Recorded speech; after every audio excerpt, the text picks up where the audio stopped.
রাত থেকে বৃষ্টিপাত না হওয়া এবং নতুন করে পাহাড়ি ঢল না নামায় সিলেট ও সুনামগঞ্জে নদ নদীর পানি কিছুটার উচ্চতা কমেছে।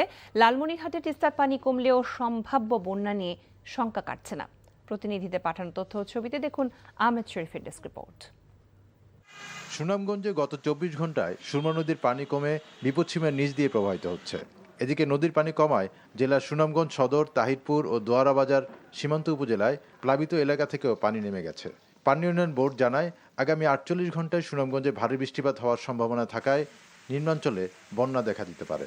যেহেতু পাহাড়ে বৃষ্টিপাত হচ্ছে, সেক্ষেত্রে পাহাড়ে পদদেশে যে গ্রামগুলো রয়েছে বা সড়কগুলো বা যে নদীগুলো রয়েছে সেগুলো দিয়ে আকস্মিকভাবে পাহাড়ি ঢল নামতেছে। এর জন্য কিছু কিছু জায়গায় আমাদের আকস্মিক বন্যা প্রতিমন হয়েছে। আসলে এগুলো পাহাড়ি ঢল, এগুলো খুব দ্রুত পানিটা নেমে যাবে। তবে সুনামগঞ্জে যে নদীর পানিগুলো বৃদ্ধি পাচ্ছে, এগুলো হয়তো দেখা যাচ্ছে যে কোথাও কোথাও বিপদসীমার কাছাকাছি চলে যাবে এবং কোথাও হয়তো বিপদসীমা অতিক্রম করতে পারে।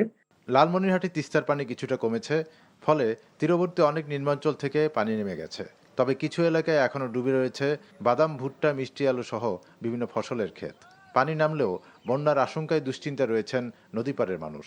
অন্যদিকে আগামী কয়েকদিনে ভারী বৃষ্টিপাতের কারণে নদীর পানি বেড়ে স্বল্পমেয়াদী বন্যা হতে পারে বলে জানিয়েছে বন্যা পূর্বাভাস ও সতর্কীকরণ কেন্দ্র। বাদাম, তারপরে কচুর ক্ষেত, তারপর মনে করো আরো বিভিন্ন ক্ষেত, এগুলো ডুবে গেছে। অনেক ক্ষেত খেলা ক্ষতিগ্রস্ত। যদি নদী ভাঙে ভয় আশঙ্কা বেশি। সিলেট জেলার নদ নদী পর্যবেক্ষণ করে পানি উন্নয়ন বোর্ডের তথ্য অনুযায়ী কয়েকটি নদীর পানি বৃদ্ধি পেয়েছে। তবে বৃষ্টি না হওয়ায় বড় ধরনের বন্যা পরিস্থিতি তৈরি হয়নি। এদিকে গতকাল সিলেটের পর্যটন কেন্দ্র কোম্পানিগঞ্জের ভোলাগঞ্জে সাদা পাথর এলাকায় পানি বৃদ্ধির ফলে নৌকা চলাচল সাময়িকভাবে বন্ধ করে দেয় স্থানীয় প্রশাসন। তবে আজ সেখানে পর্যটকদের সাবধানতা অবলম্বন করে যাওয়ার পরামর্শ দিয়েছে প্রশাসন। আহমেদ শরীফ, NTV নিউজ ডেস্ক।